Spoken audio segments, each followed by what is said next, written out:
Smogon is a website most known for competitive Pokemon resources, but they also have guides for single-player content, including tier lists for each game that rank Pokemon based on their usefulness in the main story. This is based on factors like stats, starting levels, and type matchups against important fights. The tier lists also take into account the amount of time spent on the game, preferring a low amount of time spent, with the caveat that it's not a speedrun. It's all pretty neat and fun to read, but I noticed that the lists aren't all on the same level of quality, so I'm going to go through each tier list and rank them all on my own tier list. I'll be ranking them based on the accuracy of their Pokemon rankings and the detailed explanation they provide for each ranking.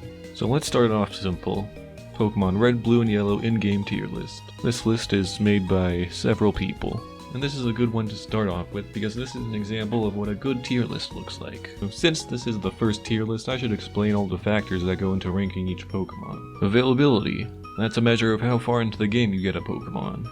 Earlier is typically better, because it gives Pokemon more opportunity to contribute over the course of a playthrough. Typing. That's how good or bad each Pokemon's type is in the context of each game. Stats. Pretty simple. Bigger stats, better Pokemon. Attack and speed are emphasized because they help you win more quickly. Move pool. How good are the moves each Pokemon learn? Takes into account level up moves and TM moves. And finally, major battles. That's a measure of how well it matches up against bosses like gym leaders in the Elite Four. So those are all the conditions for the rankings.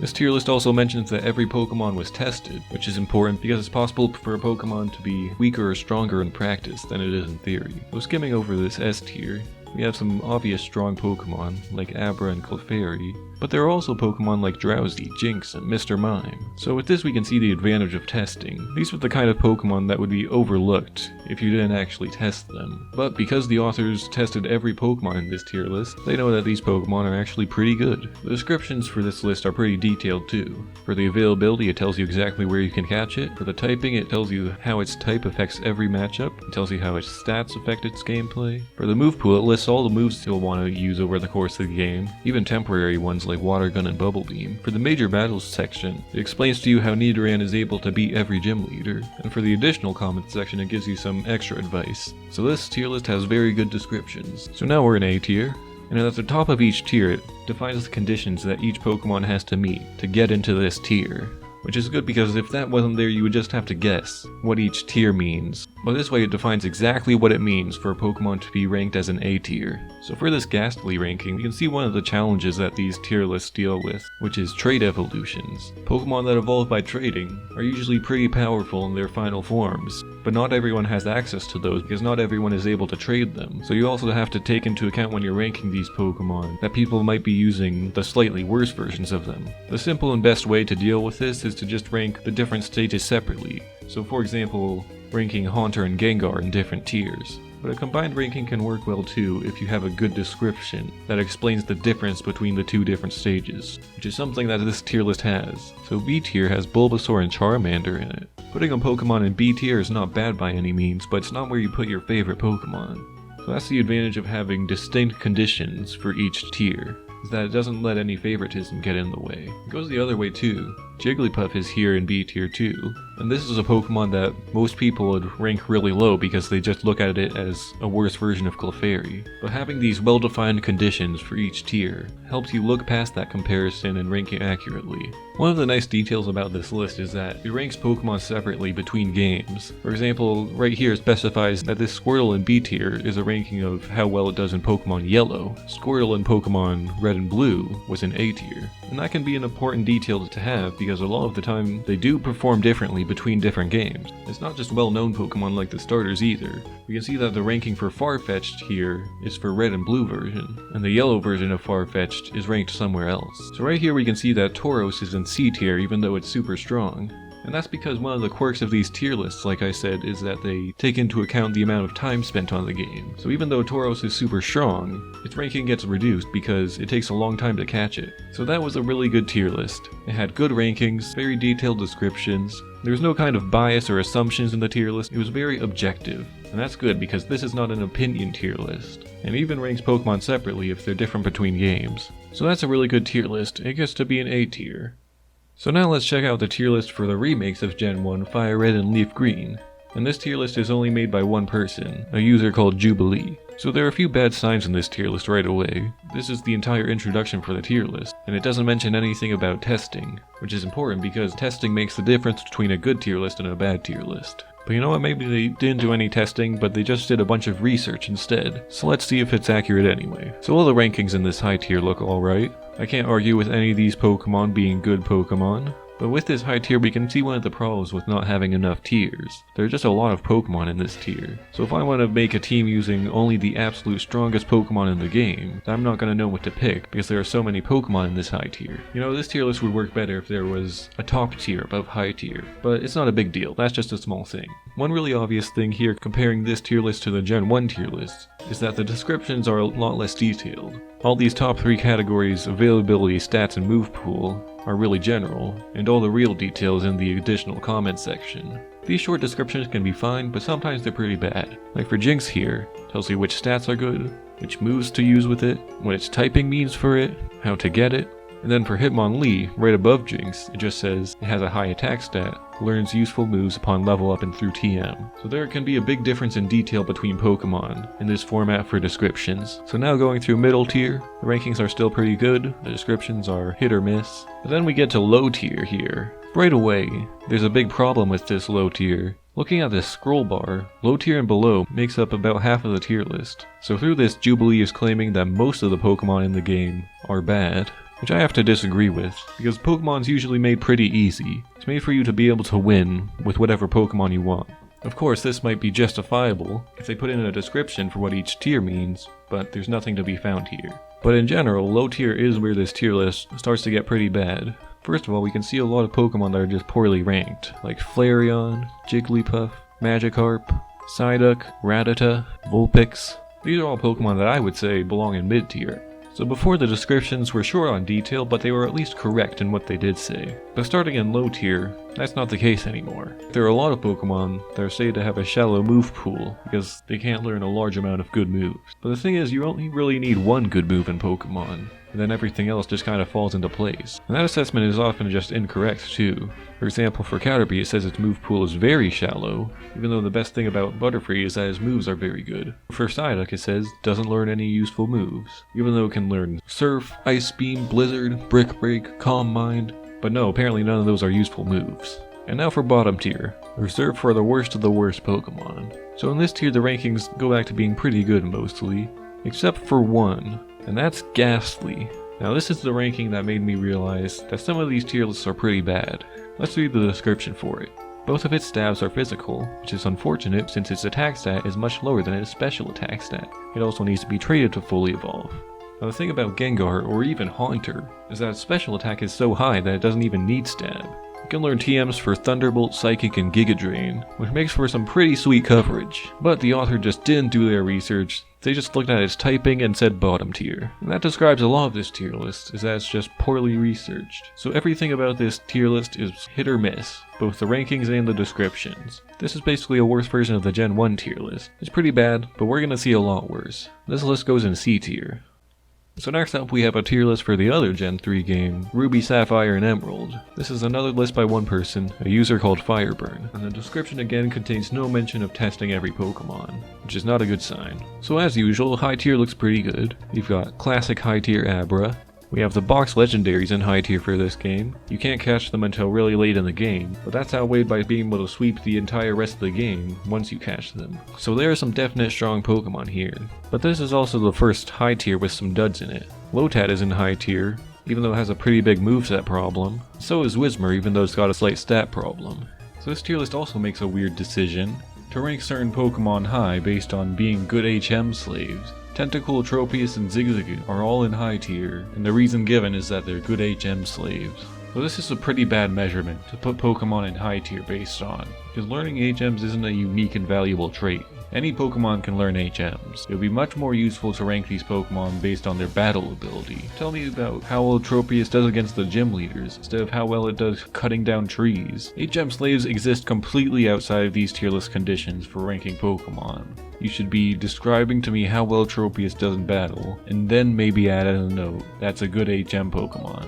So anyway, going on to middle tier, everything in here is pretty fair. Nothing's way higher or lower than it should be. Well, except Feebas. With the rule that the list factors in time spent on the game, this thing should be in the dumpster. But there's one pitfall I want to point out in Geodude's description.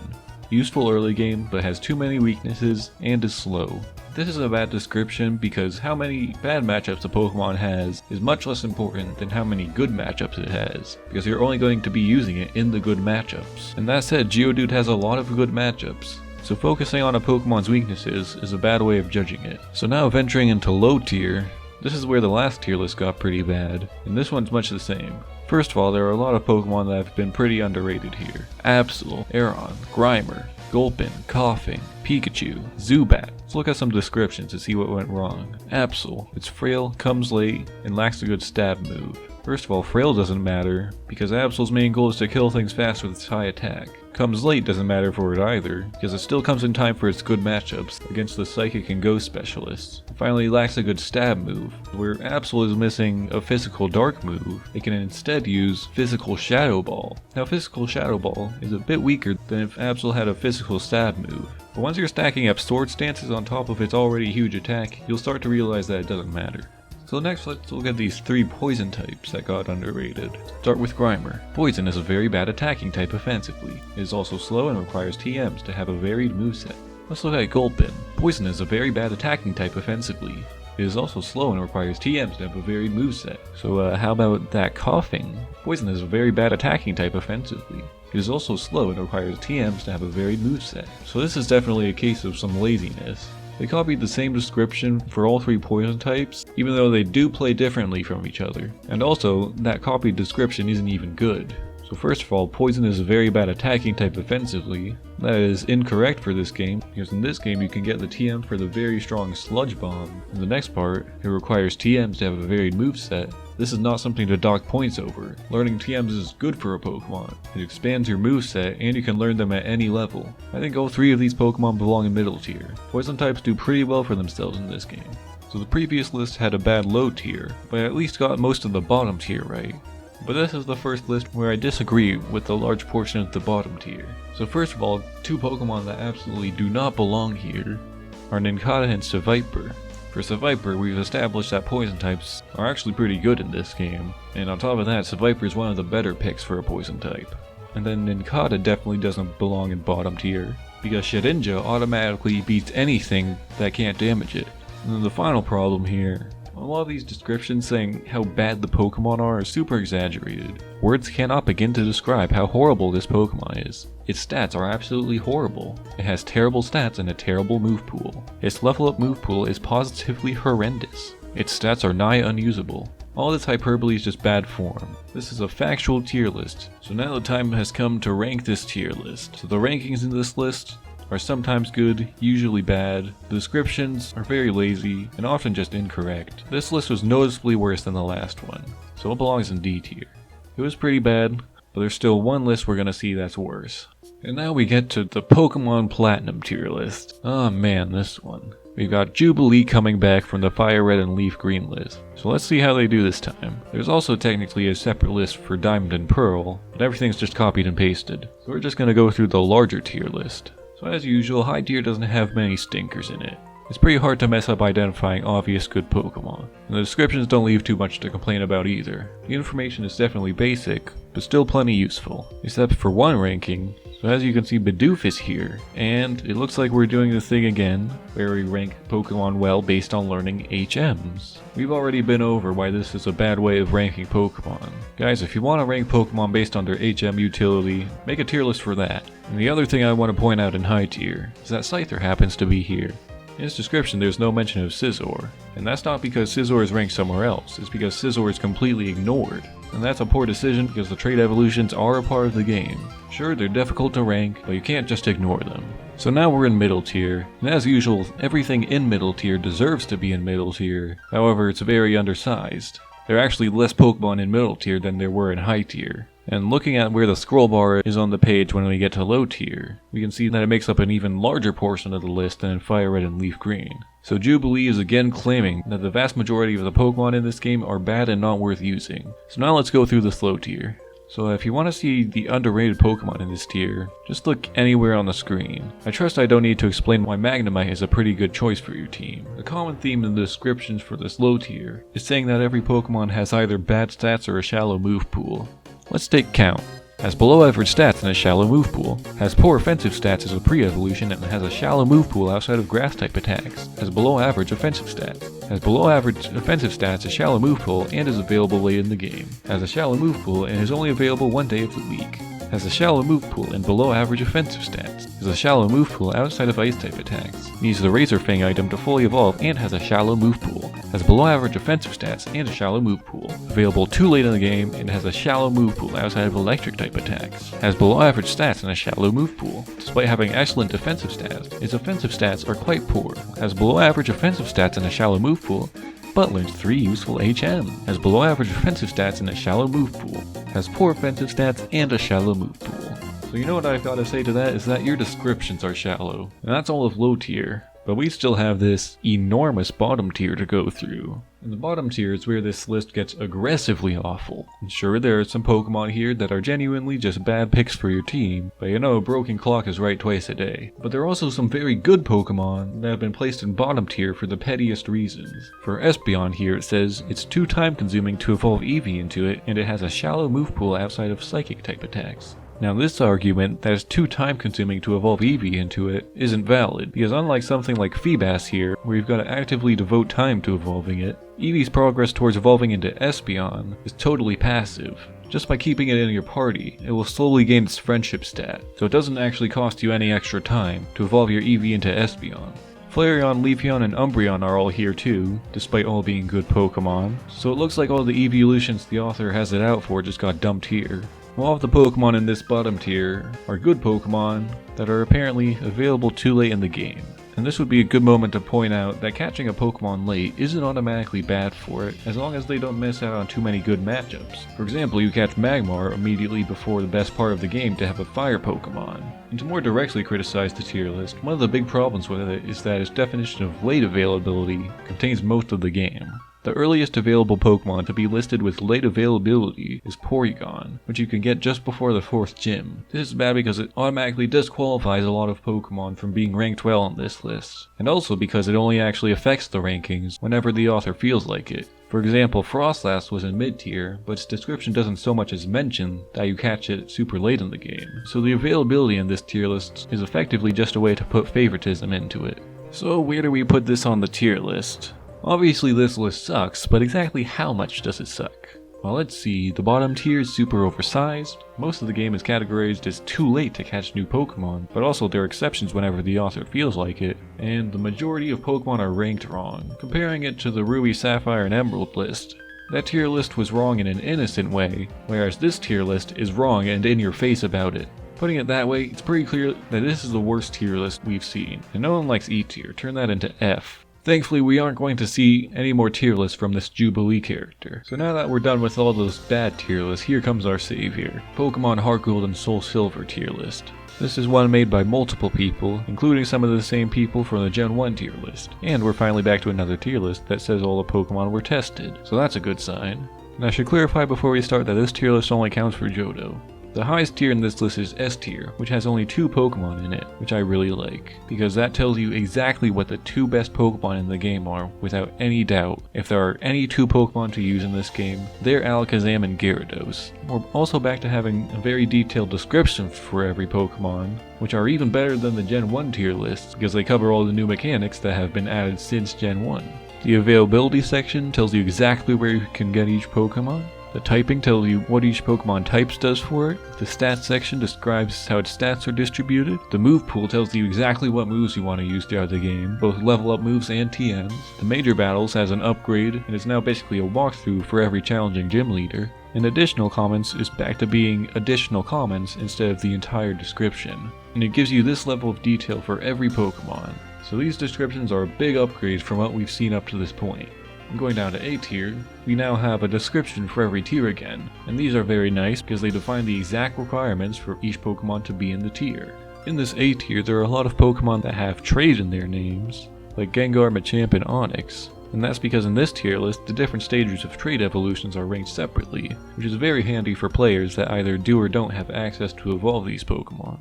And now going down to B tier, both Kadabra and Haunter are in this tier, but Machoke seems to be further down, which means the unevolved forms are actually individually ranked instead of just receiving a flat reduction in their tiering, which is good because the decrease in power between the different forms of trait evolutions is not perfectly even like that. And that's such a minute but perfect detail. There are a lot of Pokemon in B tier that people who haven't tested them all would overlook, like Girafarig, Magmar, Miltank, Pinsir, Rattata, Tentacool. Most people would dump these Pokemon in low tiers and never give it a second thought, but this tier list spares no effort in ranking every single Pokemon fairly, and it recognizes that they deserve to be placed in B tier. And C tier contains the Pokemon that made me realize that this is without any doubt the best tier list, and that is Drowsy. The description for Drowsy explains this niche strategy to beat the third gym that no one would ever think of, where you play the Goldenrod department store lottery on Thursday specifically so you can get the TM for Drain Punch early, teach that to Drowsy, and then use it alongside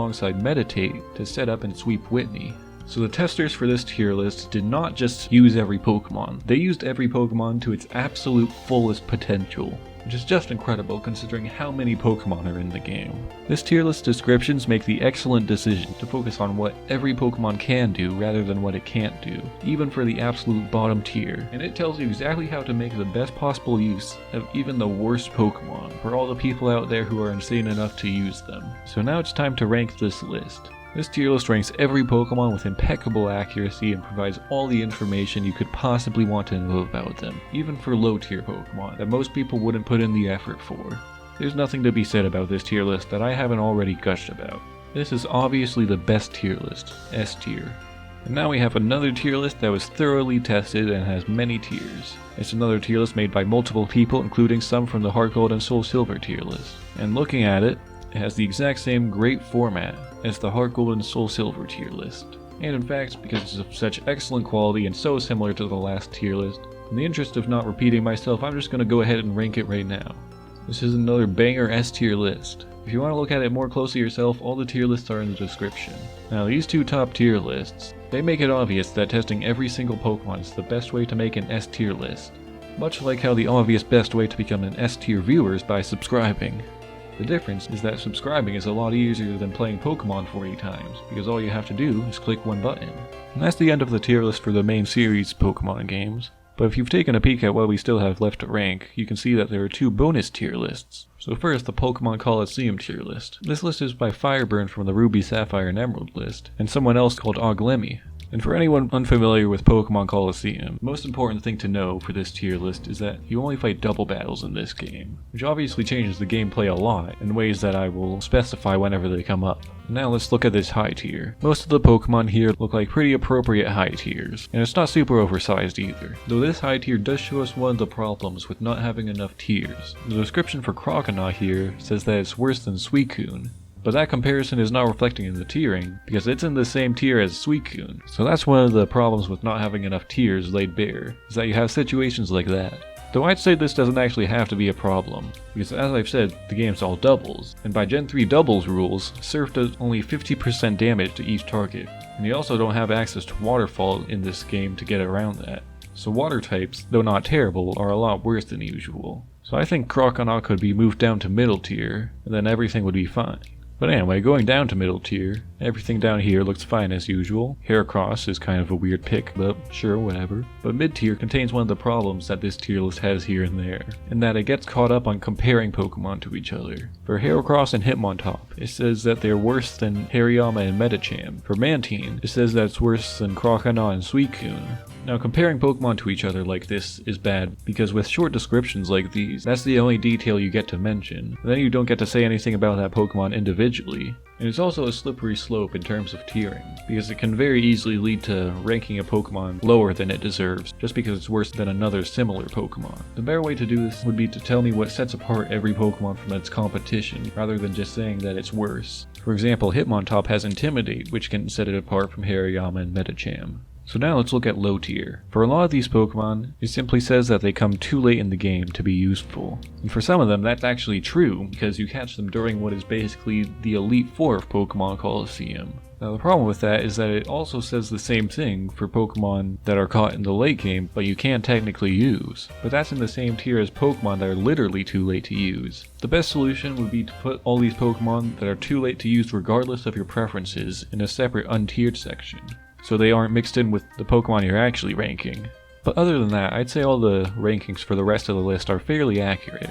But the one poor ranking I feel obligated to set right is Bayleaf placed in low tier. Everything that's different about Colosseum's gameplay compared to other Pokemon games comes together to make Bayleaf much better than its usual misfortune would suggest, so low tier isn't fair to it at all. But other than that, all the rest of the rankings are good, but their descriptions are pretty bad.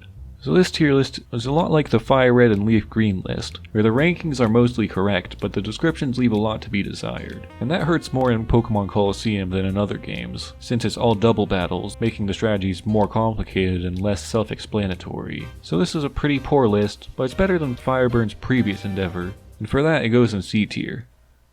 So now we get to our final tier list, Pokemon XD Gale of Darkness. This tier list is made by the same two people from the Colosseum tier list, and I'd say it's noticeably better. And I also have to give these authors credit just for attempting Pokemon XD, because there are a lot more factors at play in this game than in other games, because of the Shadow Pokemon. Not only because you're fighting them, but also because you have the option to use them. And that said, I have to admit I don't know enough about Pokemon XD to too closely criticize the rankings, so I'm going to be focusing mainly on the descriptions here. So as usual, the high tier rankings look pretty decent. As always, it's pretty difficult to mess up identifying obvious good Pokemon. This tier list has the same thing as the last list where it gets caught up in comparing the Pokemon to each other, but this time it's doing what I recommended, and listing what every Pokemon has over its competition. For example, for Flareon, the description says that it's outclassed by Houndour and Growlithe, but it also says that it comes earlier than those Pokemon and is pretty bulky for a fire type. Going down to Golduck and lower mid tier, it says that it's faster than the other water types in the game. So these descriptions are a lot better than the other low detail tier list, because they do the key thing where they focus on what every Pokemon can do rather than what it can't do. And the real test of these tier lists we found often comes in low tier, but this low tier is actually pretty good for descriptions. For every Pokemon it tells you exactly why it's in low tier, while also saying something that is good about it. For example, for Aeron, it's very powerful once evolved, but it evolves late in the game and is hard to train.